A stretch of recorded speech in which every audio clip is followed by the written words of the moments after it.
to the principal of Tubigon West Kahayag, formerly Kahayag National High School, Tubigon West National High School, Ma'am Gina Mascarillas, honorable guest, Lino, to all the teachers, parents, visitors, and of course to the graduates. Good afternoon.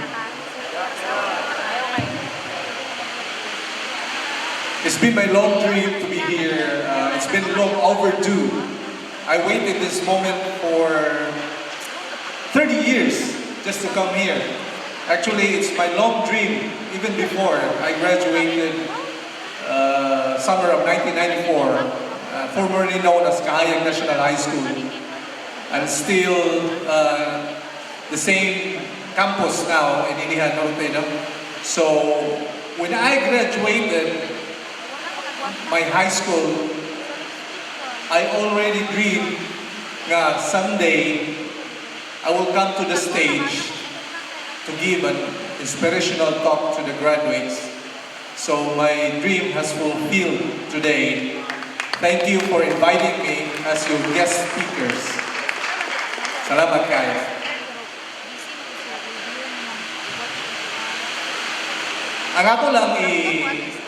Ang akong role as a guest speaker is to give an inspiration, especially to the graduates.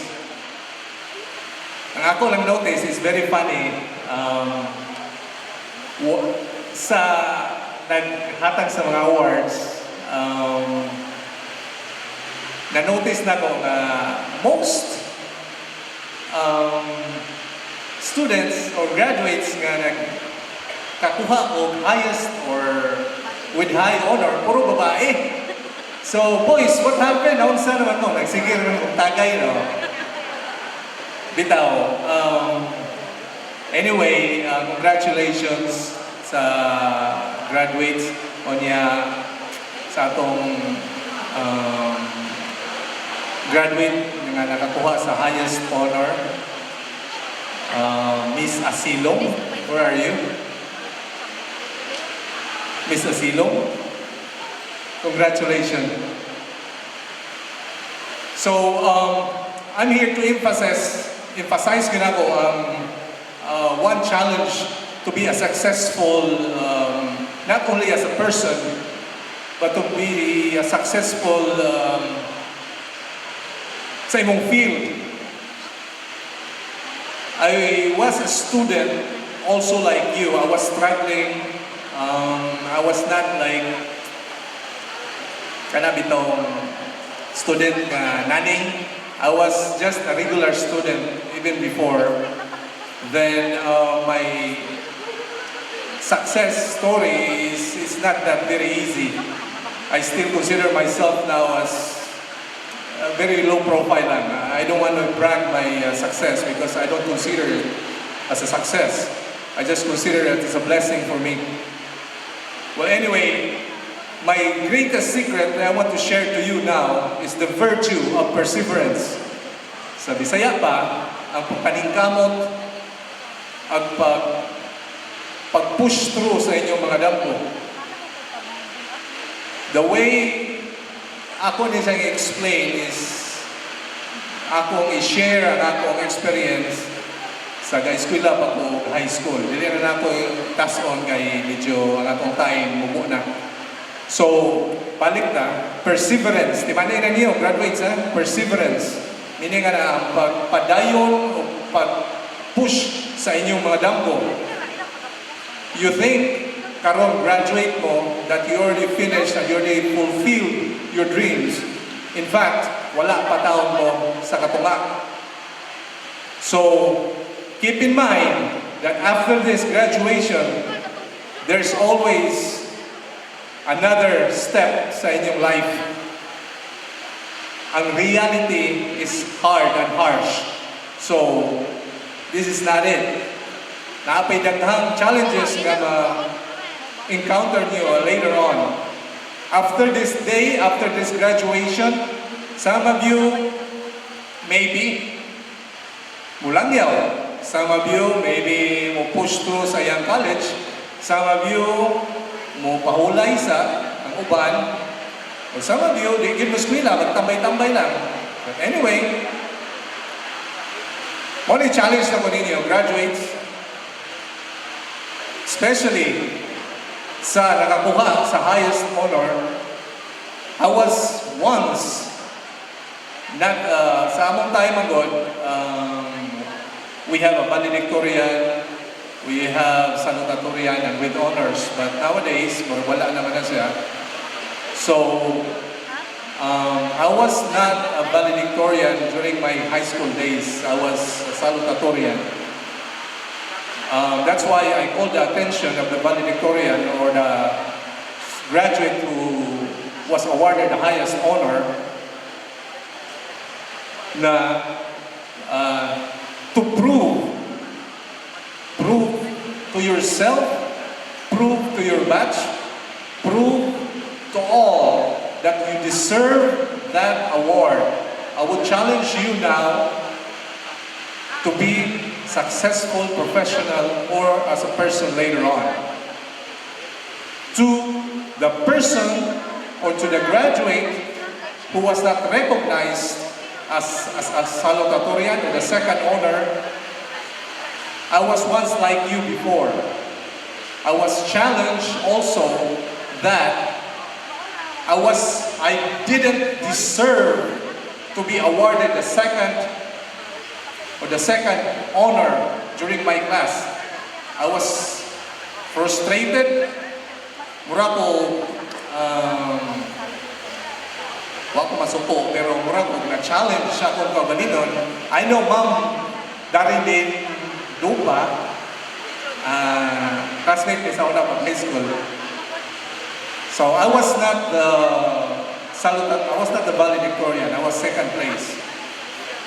But here, ang second honor was not recognized, but you know who you are.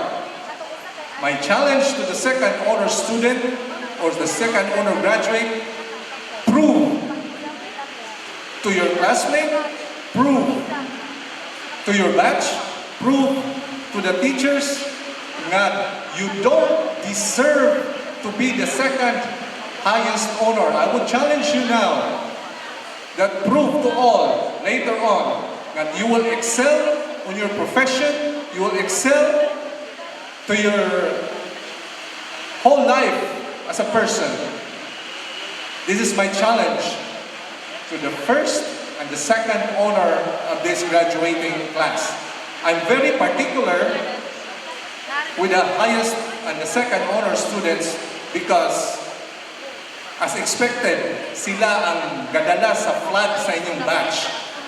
So, the leaders in the future, highest possibility, di ko mangingon nga, I will talk to the other graduates later on, but I will put the emphasis on the first and the second honor of this graduating class.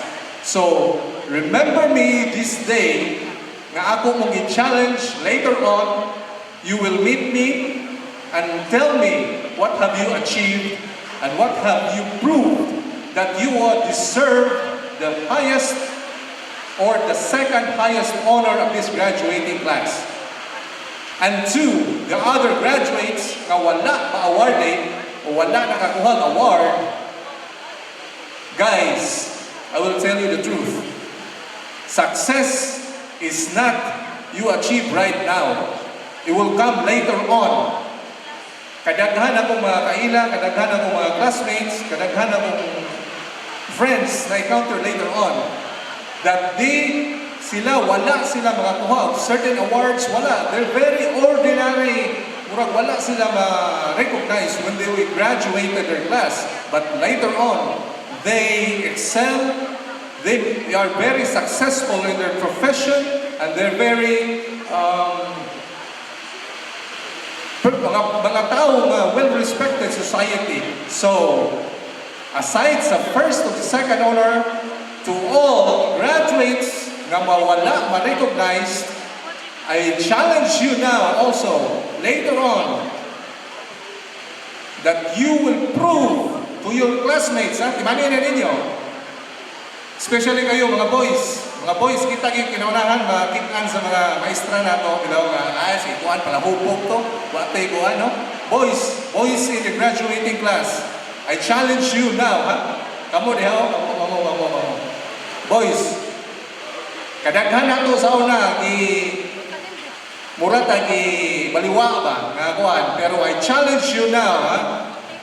5 years, 10 years from now, come to me, talk to me. Tell me, what have you achieved? I challenge you now. Huh? This will be the challenge of this batch.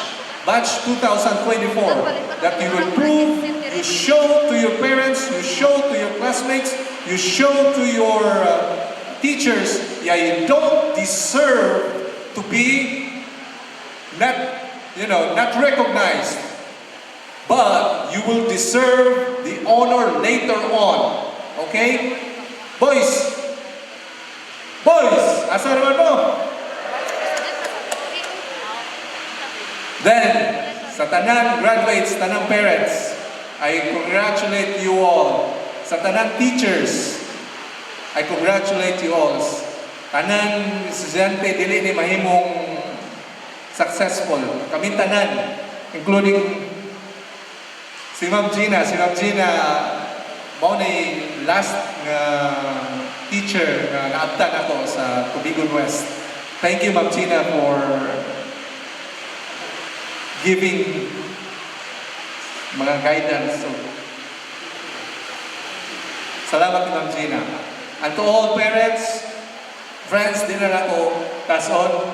And to the graduates, congratulations and accept my challenge. Good afternoon and God bless us all. Thank you.